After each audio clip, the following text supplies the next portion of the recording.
Hello, everyone, and welcome. My name is Jeremy Leffler, and I work in the policy office at the National Science Foundation, and it's my pleasure to welcome you to today's webinar. I'm now pleased to present this webinar, which will cover updates to the NSF Proposal and Award Policies and Procedures Guide, and this session will be presented by Gene Feldman, head of the policy office. So welcome, everyone. It's a pleasure to be with all of you today to go over the 2024 policy and procedural changes at the National Science Foundation. There's a lot to talk about today, so let's get right to it. Next slide, please. My name is Gene Feldman. I am head of the policy office in the Division of Institution and Award Support. It's located in the Office of Budget, Finance, and Award Management. We have the policy at nsf.gov alias. That's something we definitely know that many of you use on a regular basis and would like you to continue to do so. So if we don't get your questions answered today, please feel free to send them to policy@nsf.gov. Next slide, please. So what are we going to talk about today? Well, first and foremost, of course, is the Proposal and Award Policies and Procedures Guide for 2024. We're going to talk about the effective date as well as a summary of some of the major changes that we'd like you to be aware of. As I mentioned, it is very much a lot in terms of content that we're going to pack into this session. So we definitely think it would be very valuable for you to take a look at the full set of changes in that document. The next thing we're going to talk about is generative artificial intelligence, AI technology in the merit review process, and a document that NSF has issued on that topic. Some concerns we've heard of late, and actually over the past many months, about the unique entity identifier, the UEI, and the system for award management. We'd like to give you some tips about that as well. We're going to end the session today with some information on outreach opportunities, as well as some additional resources that may be useful to all of you as you go about your day-to-day business. Next slide, please. So let's get into the PAP Guide for 2024. It is effective for proposals submitted or due on or after May 20, 2024.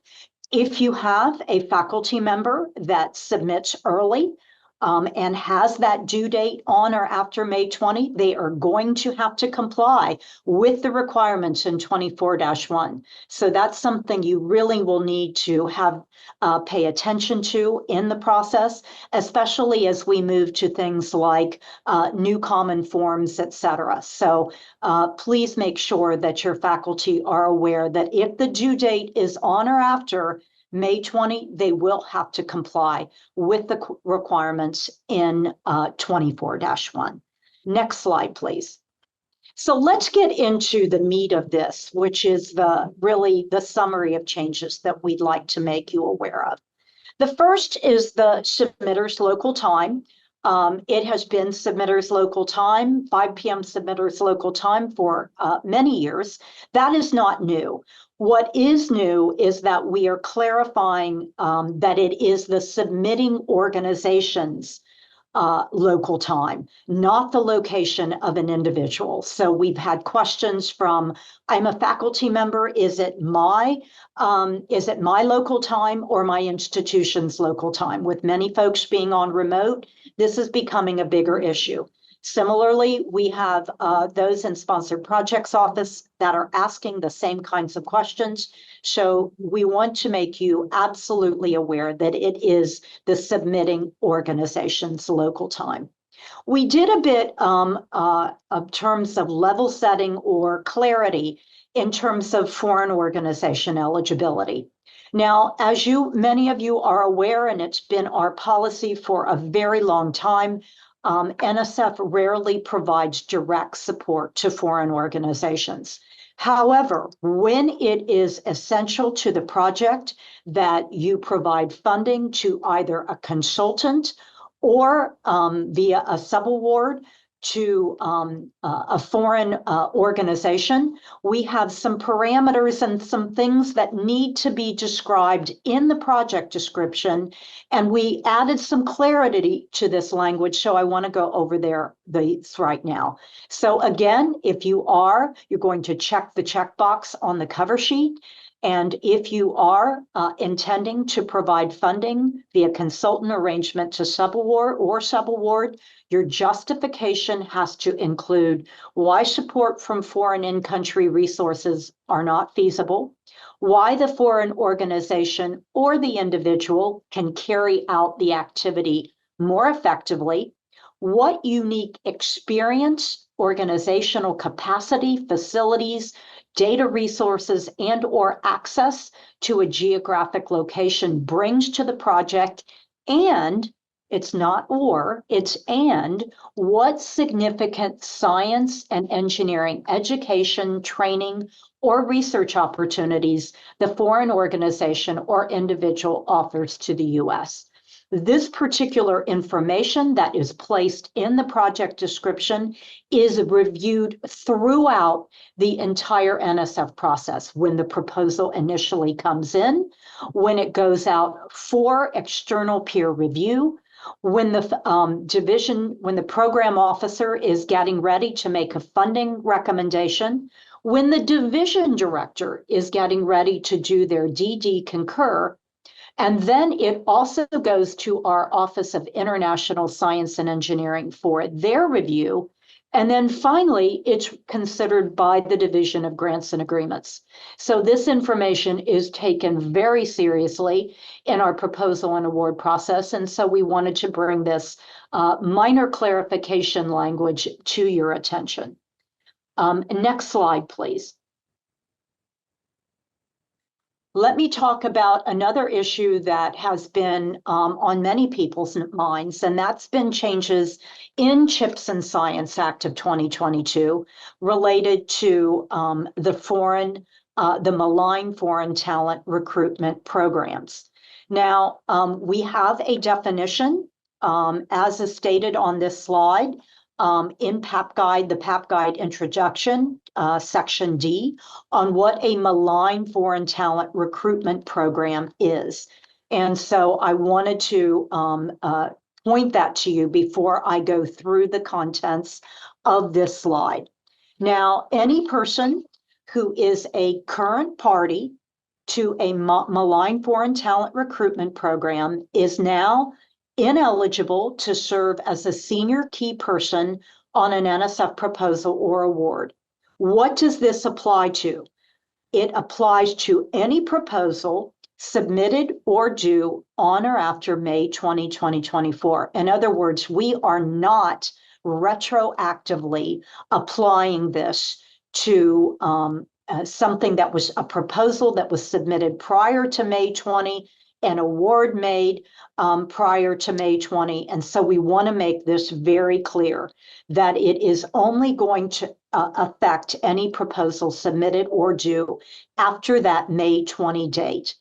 As I mentioned, you've got that definition about being a party to a malign foreign talent recruitment program and what that definition means and states.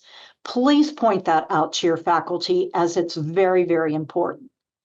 Every senior key person will have to certify prior to proposal submission that they are not a party to a malign foreign talent recruitment program.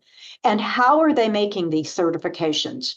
We will be changing our biographical sketch and current and pending other support formats in Science CV. I'll be talking about the common forms a little bit later, but there will be a new certification that states that they are not a party to a malign foreign talent recruitment program. Party means they are, when you get one of these, when you are participating in one of these programs, it is a contractual relationship. That means you are a party to it.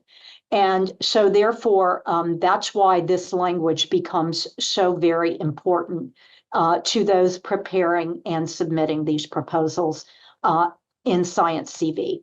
Each PI and co-PI on and any NSF award will have to annually certify thereafter.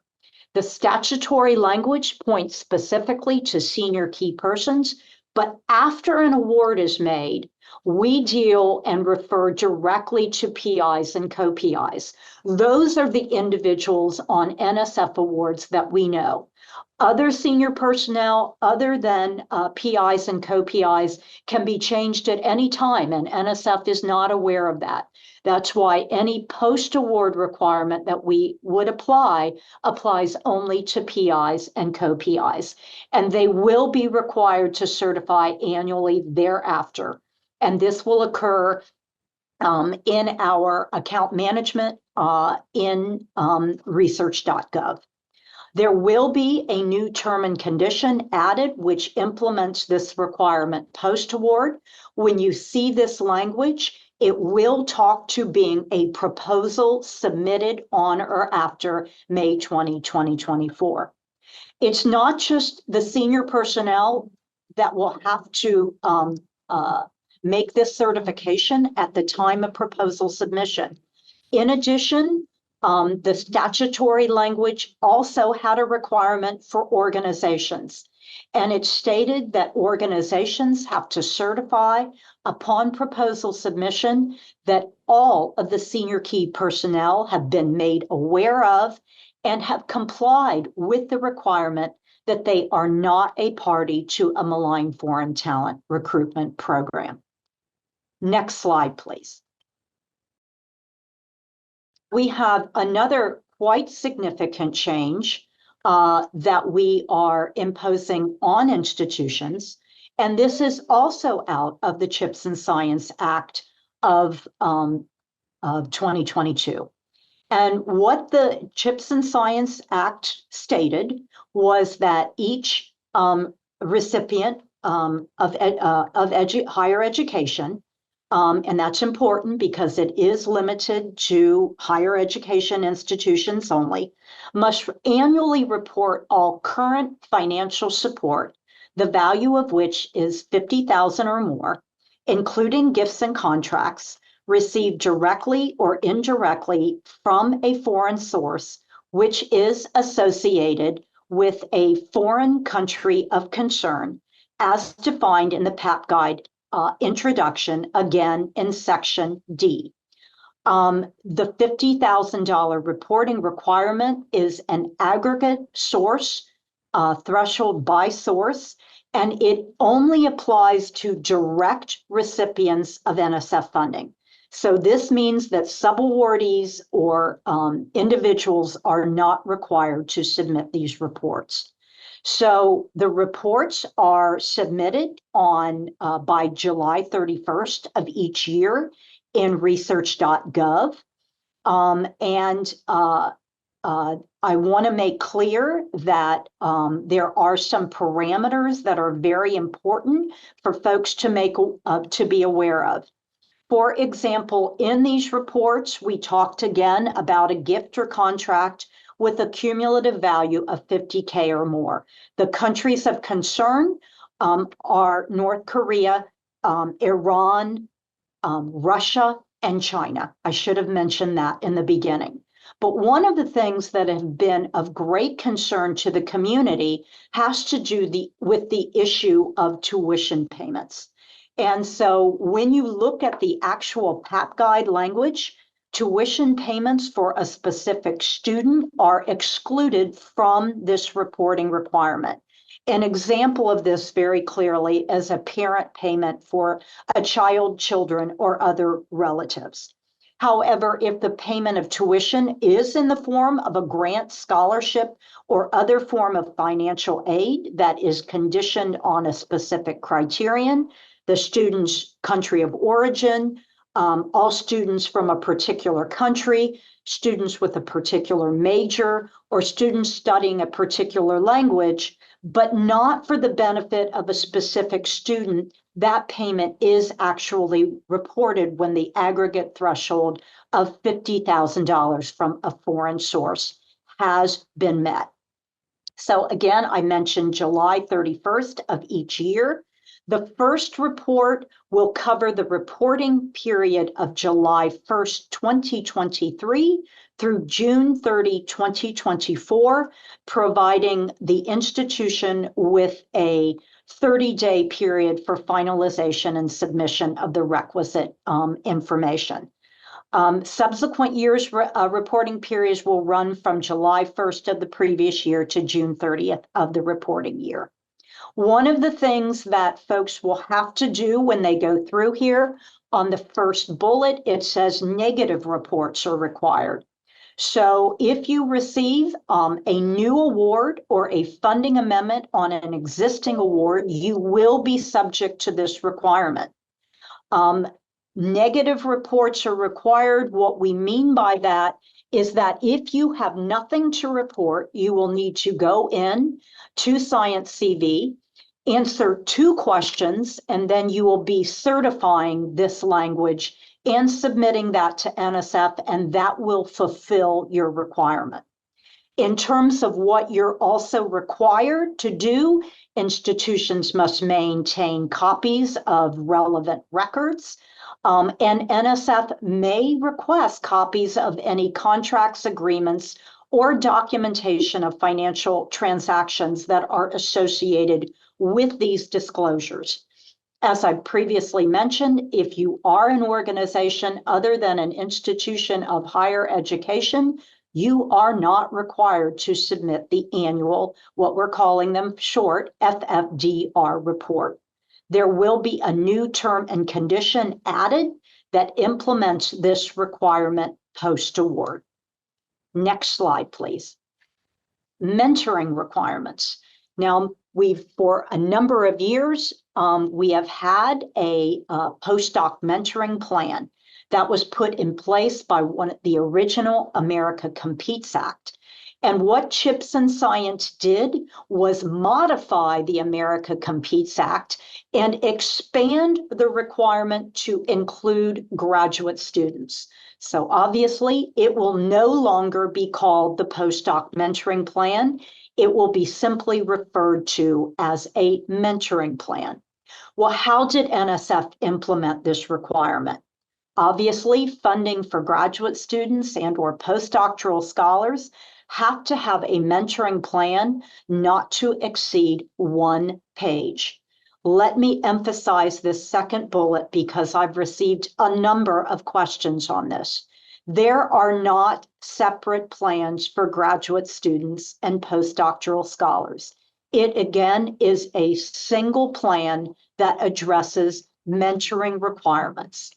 In the PAP guide, we clearly state that if you want within that 1 page, you can identify this is what we'll do for graduate students and this is what we'll do for postdoctoral scholars. That is absolutely permissible, but it is still 1 page.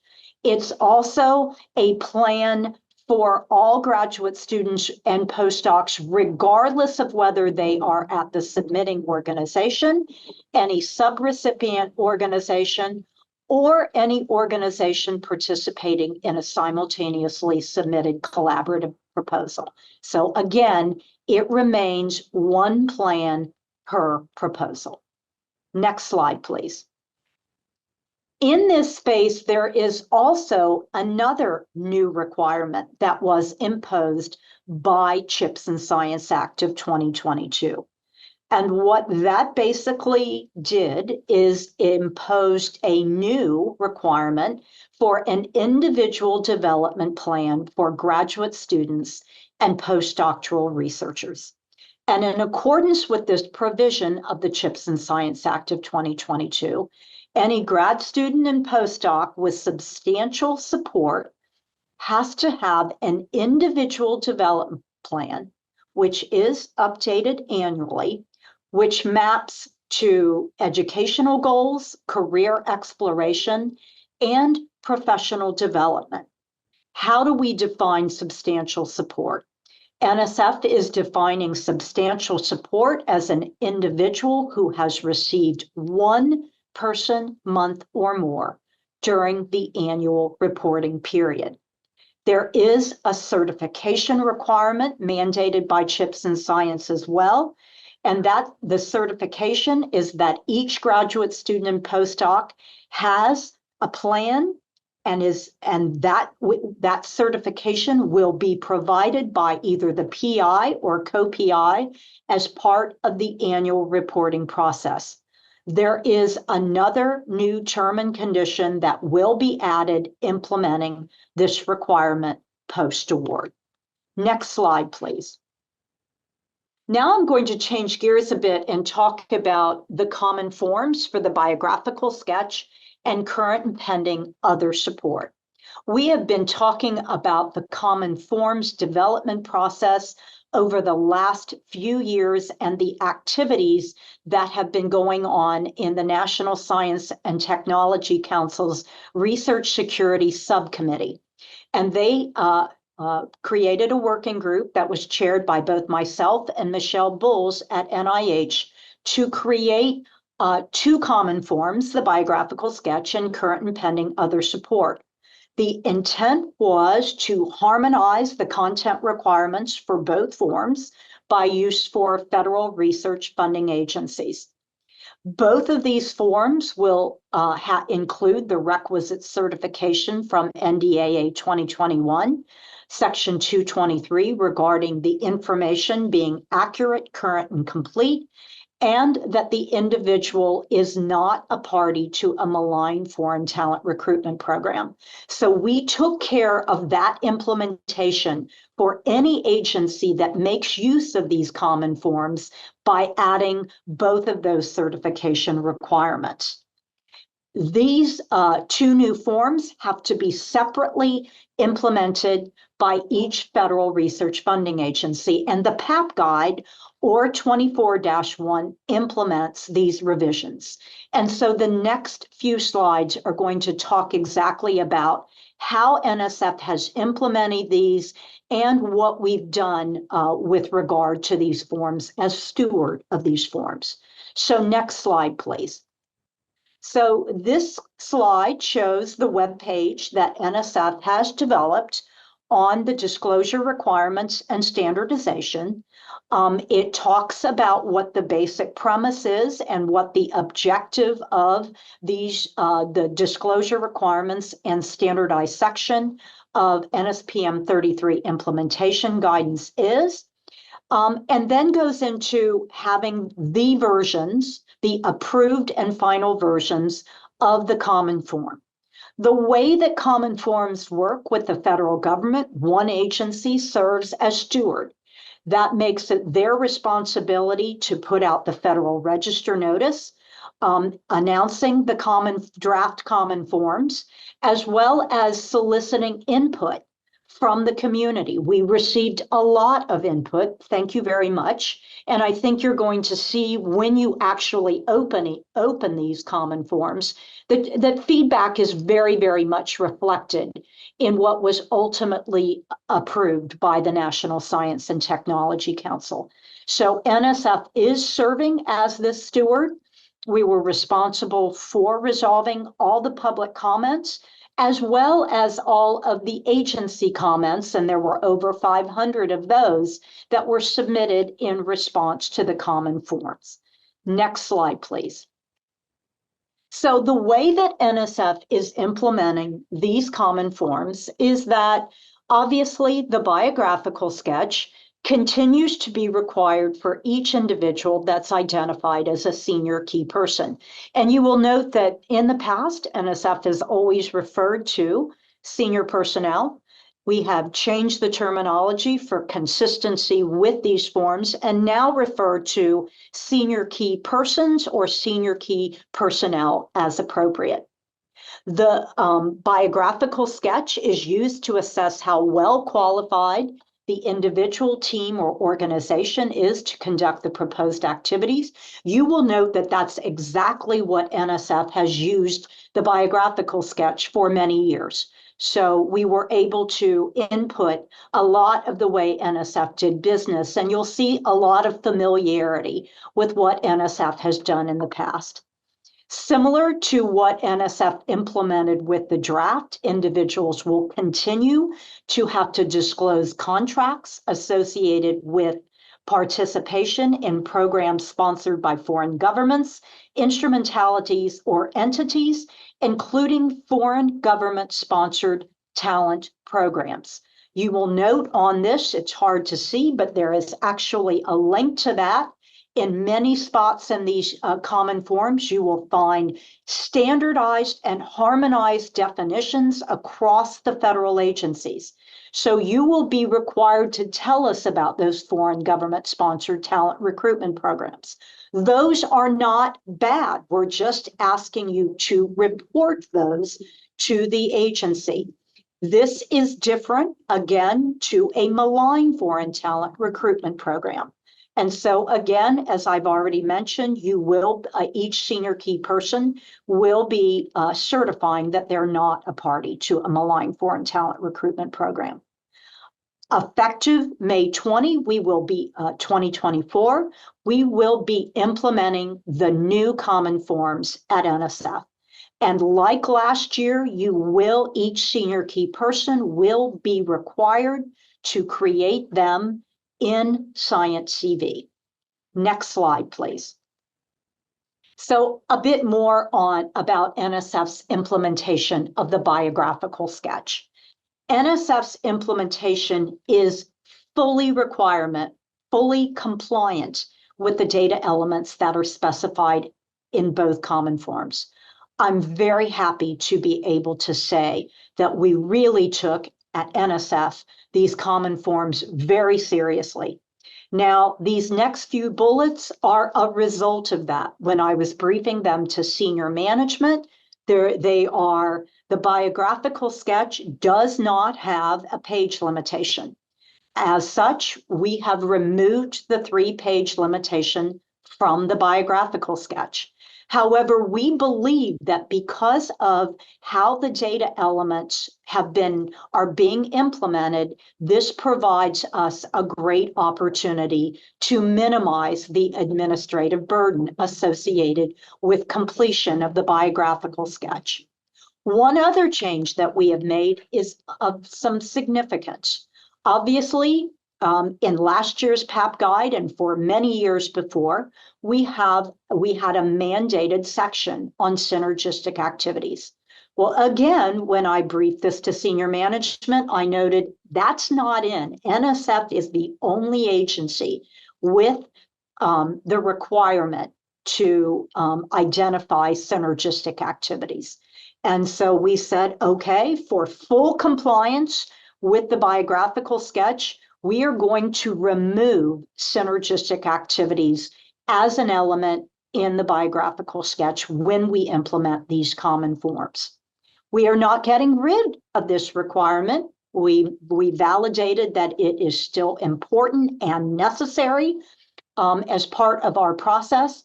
It must now be included as a separate upload for each senior key person in research.gov. In addition, we have imposed a 1-page requirement on this particular section. We also identified that it can include a list of up to 5 distinct examples that demonstrate the broader impact of the individual's professional and scholarly activities that focus on the integration and transfer of knowledge as well as creation. The reason that we put these strong parameters around what is included in synergistic activities, both by a number of examples and a page limitation, was a very significant discussion to ensure that we don't have those that are early career investigators feel that they are not able to put as much in there as someone, a faculty member who is very experienced and been in the business for a long time. So we take those kinds of issues extremely seriously. Next slide, please. Now, we put on this page a depiction of what the NSF Common Forms implementation instructions are that vary from the common form. Both of these are permissible, by the way, in the common form construct, so they are not exceptions or deviations from the form. The two places that we have identified an NSF specific is enter the persistent identifier for the senior key person. Obviously, NSF has invoked ORCID, and so the individual will be asked to identify their ORCID ID as part of this process, but this data element is optional. The second place is products, a list of products that demonstrate the individual's ability to carry out the project. In the instructions, right in the common form to the federal agencies, it's made clear that they can identify other product types that might be common for that particular agency. And in addition, they could place limitations on the number of products that may be provided. And NSF has done just that. Provide a list of 5 products most closely related to the proposed project and up to 5 other significant products. We're doing this very much in the spirit of reduction in administrative burden, because we believe that those 5 and 5 have long been gave us evidence we need to understand whether the individual has the capacity to carry out the research as proposed. Next slide, please. Now I'm going to talk about current and pending other support implementation of the common form. It is again required for each individual identified as a senior key person. It's used in 2 ways. Used to assess the capacity or any conflicts of commitment that may impact the ability of the individual to carry out the research effort as proposed, as well as to help assess any potential scientific and budgetary overlap or duplication with the project being proposed. That, again, is very much in line with what NSF has used current and pending other support for all along. There is another certification on the common form here that we are implementing, again, that they are not a party to a malign foreign talent recruitment program, and that it must be created like the biographical sketch in Science CV. Next slide, please. So now I'm going to talk about a new requirement in the PAP guide regarding seeking an approval and obtaining approval from tribal nations. So this is a new requirement again, and for purposes of this provision, we're talking about any proposal that impacts the resources or interests of a federally recognized American Indian or Alaska Native tribal nation. And for these purposes, what we mean by resources or interests of a tribal nation are limited to resources and interests that are connected in one of 2 ways: connected to tribal nation lands, or those aspects of tribal life that are within the domain of a tribal nation. And this includes, but is not limited to, tribal languages and subsistence rights on tribal nation lands, as opposed to individual tribal nation members.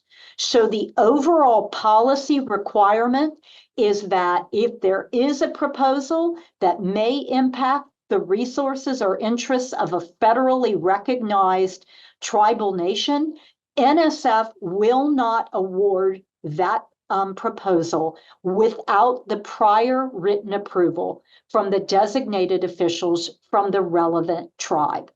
Now, we have added some proposal preparation instructions to implement this new requirement. First of all, there is a new checkbox on the cover sheet, and it's entitled Potential Impacts on Tribal Nations. There is also a new requirement in that will be automatically compliance checked, that you must provide at the time of proposal submission at least one of the following documents. a copy of the written request to the tribal nation for the activities that require review and approval.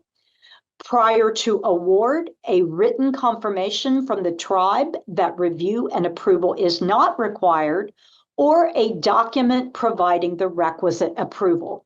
So very likely, just like human subjects and vertebrate animals, this will be just in time. You don't have to have the response from the tribe or tribes prior to submitting the proposal. The only thing that must be uploaded is that request to the tribe for the activities that require review and approval. In some sense, it might be helpful to let you know that the PAP guide does provide some examples on things that may impact resources or interests. We cannot provide a 100% comprehensive list given the breadth of what NSF funds.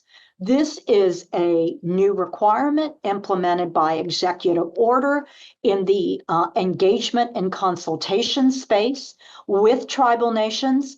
And NSF is taking these requirements very seriously. And we plan to put out a number of frequently asked questions that are already coming into NSF. So stay tuned for more information on this particular topical area.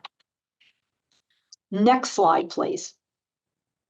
We have now added a new proposal type, research opportunity supplemental funding requests for predominantly undergraduate institutions. Now, many of you will say, well, wait a minute, that sounds really familiar to me. And the reason is because it's not a new type of supplemental funding request. It's been in play for many years, but it was part of a solicitation rather than in the PAP guide itself. And so at the time we were developing the next 24-1 version draft, senior leadership said, this is one we'd very much like to see put in the PAP guide. And so that is what we've done here. And what the purpose has really not changed. It is a supplemental funding request is a supplement to an existing award that enables a faculty member or their equivalent and an eligible organization to pursue research as part of collaborative research team as either a visiting scientist at another NSF supported institution. So the purpose of these supplements has not changed at all. The eligibility also remains. You have to be, one, an IHE with a main campus in the US, its territories and possessions, and it's not an or, it's an and, be an accredited IHE, including 2-year community colleges that award associate's degree, bachelor's degree, and or master's degrees in NSF supported fields, but has awarded 20 or fewer PhDs in all NSF supported fields in the previous two academic years. There was also in the solicitation, and we've moved it over to the PAP guide, a requirement for submission of an eligibility statement from the AOR. We have added that to these requirements as well. So that's something to take note of. Next slide, please. So we are also doing a bit of house cleaning here and adding coverage on 2 areas in the post-award area. The first is post-award addition of postdoctoral researchers or graduate students. So if the original proposal already included a mentoring plan and you are adding a postdoc or a graduate student, no further documentation is necessary. If it didn't include a mentoring plan, the recipient must provide to the NSF program officer to fulfill that requirement that we get a mentoring plan and meet the CHIPS and science requirement. The PI has to continue to report on mentoring and in annual and final reports. And we are also placing this as a post-award condition to implement this new requirement. Something we implemented last year, but we want to make everyone clear that there is now a post-award component to this, has to do with plans for safe and inclusive working environments. If the original proposal already included a plan for a safe and inclusive working environment, and you are doing a post-award addition that would warrant that, no further documentation is required. However, if that original proposal did not include and you did not develop a plan, one has to be developed and maintained in the organization's records, unless it's specified in the actual solicitation. Because remember, the plan for safe and inclusive working environment plans, they are not actually submitted with the proposal to NSF. So again, this was just a bit of cleanup to have requirements that were in the proposal submission now match up with the post-award activities that may be changing in that award. Next slide, please. Scientific integrity. We already have a section on scientific integrity. What we did in this space is add a new definition that was approved and distributed by the National Science and Technology Council. There was a committee that addressed the area of scientific integrity, and this is what was the results of their effort.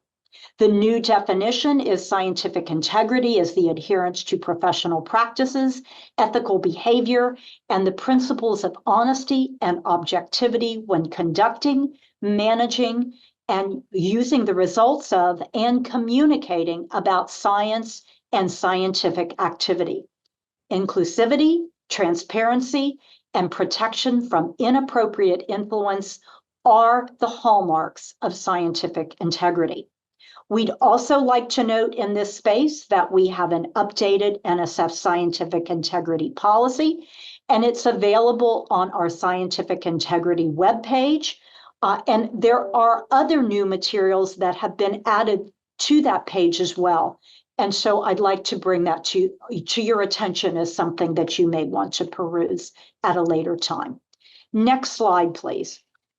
Now I'd like to move from the PAP guide and talk about a bit about generative AI in the merit review process. And in December of 2023, NSF issued a notice to the research community about safeguarding the integrity and development and evaluation of proposals in the merit review process. This memo established guidelines for the research community. And the important part in that policy is really the piece up front that really describes just how generative AI systems have great potential to support the U.S. National Science Foundation mission and to promote the progress of science. They can facilitate creativity and aid in the development of new scientific insights, and as well as streamline agency processes by enhancing productivity by automating routine tasks. But while NSF will continue to support advances in this new technology, we also have to consider the potential risks posed by it. The agency can't protect non-public information disclosed to third-party GAI from being recorded and shared. And so to safeguard the integrity and development and evaluation of proposals in the merit review process, the memo established guidelines for use by reviewers and proposers. So in this slide, we talk about what those guidelines are. Use of generative AI by reviewers, and NSF reviewers are prohibited from uploading content from proposals, review information, and related records to non-approved AI tools. And in the proposal preparation space, proposers are encouraged to indicate in the project description the extent to which, if any, generative AI technology was used to develop their proposal. I do believe that there will be more guidance ultimately issued, particularly in this proposal preparation space. But this was our first entree into this space, and we wanted to make you aware of what these requirements were. Next slide, please. So I mentioned at the outset that this is an area we have been receiving some questions on from the community about the UEI and registration in the System for Award Management, or SAM. And the points we want to make to you are the following: that our systems validate that each proposer's UEI and SAM registration are valid and active prior to allowing proposal submission. We do know there have been some periods of time when SAM has had difficulty getting these registrations validated in, frankly, a timely manner. But here is the NSF issue on this. Our systems are tied to it. So those SAM registrations have to be renewed annually. And NSF will block any award approval actions, including proposals, if that registration is not valid. So those institutions that have had issues have come to us hoping that NSF could solve that problem. SAM is managed by GSA. NSF has no control over the SAM system or the registration process. The most that we can possibly do is ask GSA to escalate any open incident tickets for a given institution.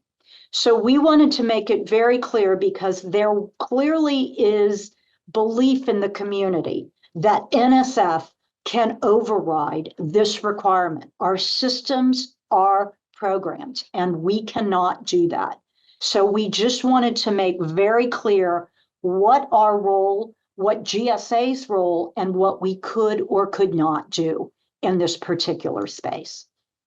Next slide, please. I wanted to refer to some great outreach opportunities that are coming up. NSF will be having our first in-person since COVID grants conference on June 3 to 5 in Philadelphia, Pennsylvania. There will be both an in-person and a virtual option. We know those often sell out very quickly, and we know there's great demand for the virtual capabilities. The registration for those is now open. In addition, we also have the Policy Office webinar series. And our next one is going, yes, to focus on the common forms. We have not identified a date yet, but we will communicate with the community when we do that. We also record these so that they are available. Past webinar series events are available. And the last one we did covered eligibility for NSF funding opportunities. And then finally, we have a resource center that has a whole lot of information, searchable by topic and year. And so you may want to peruse those to find information of a topical nature from the National Science Foundation. Next slide, please. Finally, to end these presentations, we provide lots of information on resources and links. I'm not going to cover each one, but those are available to you to use at your convenience. And then finally, we end with some additional resources that will be helpful in doing your interactions with the National Science Foundation. So I thank you very much for your time and attention, and we will go now to the Q&A portion of this presentation. Thank you again. Okay, thank you. And thank you for submitting all of those questions. It looks like we answered more than we still have in our queue. So that's good. And obviously, we're not going to be able to get to all of those questions in the time that we have remaining. I do want to just mention that many of the questions that you see or that you submitted can be answered easily by going to the PAP guide itself, and we'll drop a link to the 24-1 PAP guide in the chat in a second. But let's go with some of the questions that we saw a lot of commonalities in these, and we'll get to as many as we can in the short time that we have. So the first one comes from the very beginning, Jean, when you were talking about submitter's local time. And the question is, does the submitter's local time apply to the lead organization in a collaborative proposal, or does it apply to each institution's local time? Yeah, I actually, we've answered over 110 questions, and I tried to get to as many of those as I could. In a separately submitted collaboration scenario where there's a lead and non-lead proposals, the submitters, the proposing organization's local time is their own, meaning it's going to be the lead organization's local time and any of the collaborating organization's local time. So it applies to all of them. And if one is late, they are all late.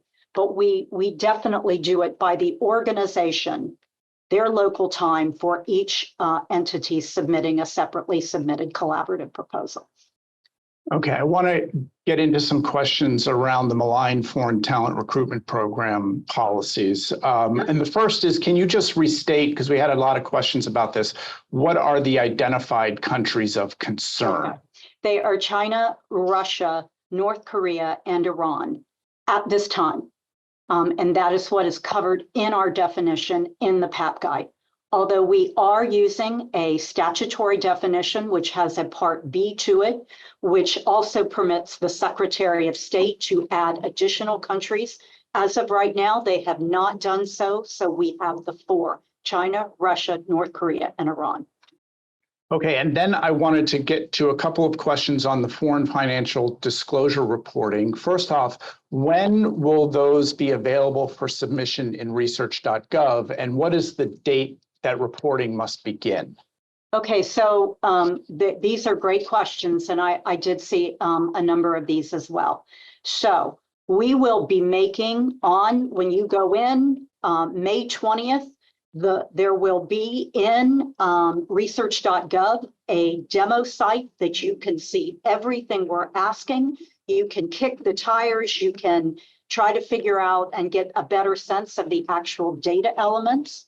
And then the actual system will be ready on July 1st, which allows you to cover that full year of June 30, 2023 through July 1st of July 1st of 2023 through June 30, 2024. You will have a month, the month of July, and they will be due on July 31st.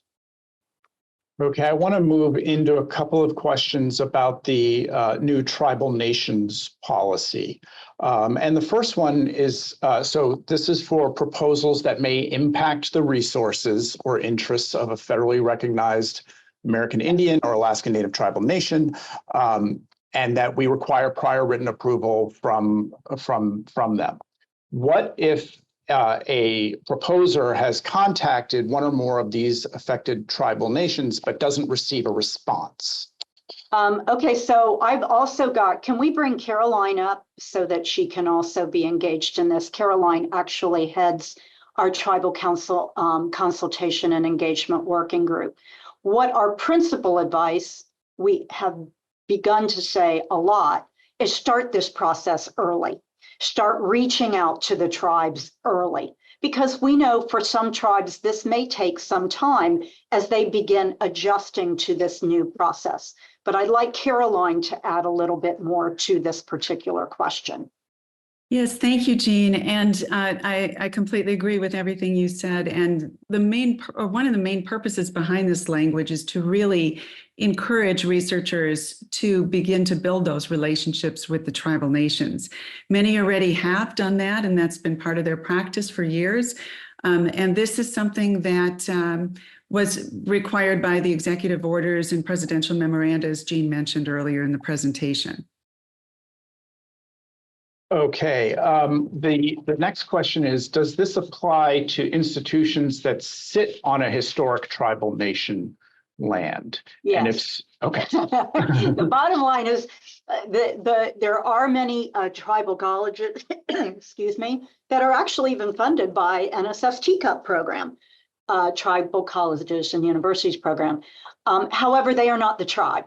So if they are on tribal land and it's going to impact tribal interests or resources, as specified in the PAP guide, then yes, they would still need to get the prior approval. Caroline, any? Yeah, there could be some situations where the tribal college or university is chartered by the tribe, in which case the researcher should look at, what the scope of that charter is, and if they can speak for the tribe or not in that case. But with 571, it is not possible for us to be able to assess that in every situation. And no one would fault, especially if they got established an MOU perhaps with that tribe, so it becomes a very much easier process and folks can easily know whether they've met the requirement. Absolutely. Okay, in the time we have left, I just want to move over to the common forms for the biographical sketch and current and pending support. Jean, can you just confirm again the timeline for when both the biographical sketch and current and pending support will be available in Science CV? Yeah, it will not just show up on May 20th, because we saw a lot of those questions. It will be made early in the April timeframe. We have been just given a date at NSF, but it's not confirmed, and we don't really have the ability to say that right now. But it will be sufficiently in advance of being able to develop those new biographical sketches and current and pending other support in Science CV. Okay, great. And then the other question we got a lot of, I just want to get to synergistic activities. We talked about pulling that out of the biographical sketch. And I just wanted you, if you could just confirm again for everyone that there are no policy changes to the synergistic activities, and then how that document will be uploaded as part of the proposals. Yeah, those are great questions. And again, there were a number of them that I tried to answer, but obviously there's a lot more people who have interest in this. So NSF truly, as I stated earlier, really wanted to be in full compliance with the common biographical sketch form. And because synergistic activities are not covered in the common form, a decision was made by senior management, let's be consistent with the common form. However, we still want the synergistic activity document. And so in the senior key personnel section in the PAP guide, you would upload each senior key person a one-page document with up to 5 examples of their synergistic activities. But the actual instructions themselves are you've got 1 page and up to 5 examples to use that page. And it's uploaded as a PDF file in the senior key personnel section of research.gov. Great. As we wrap up here, I just want to reiterate that what Jean mentioned earlier, that the Spring NSF Grants Conference will be held June 3rd to 5th. In Philadelphia, Pennsylvania. Registration is open both for the in-person and virtual options for this conference. And we're putting, again, another link in the chat so that you can follow that for more information. I want to thank you all for participating in our Policy Office webinar series in this update to the PAP guide. Your feedback is important to us. We appreciate your responses to surveys. We're going to put also a link to a survey in the chat. As was also mentioned, we did record this session, and it will be available on the Policy Outreach website and our YouTube channel. So I want to thank you all for attending. Thank everybody from NSF for helping out. And enjoy the rest of your day. Thanks, everyone. Bye-bye. Bye-bye.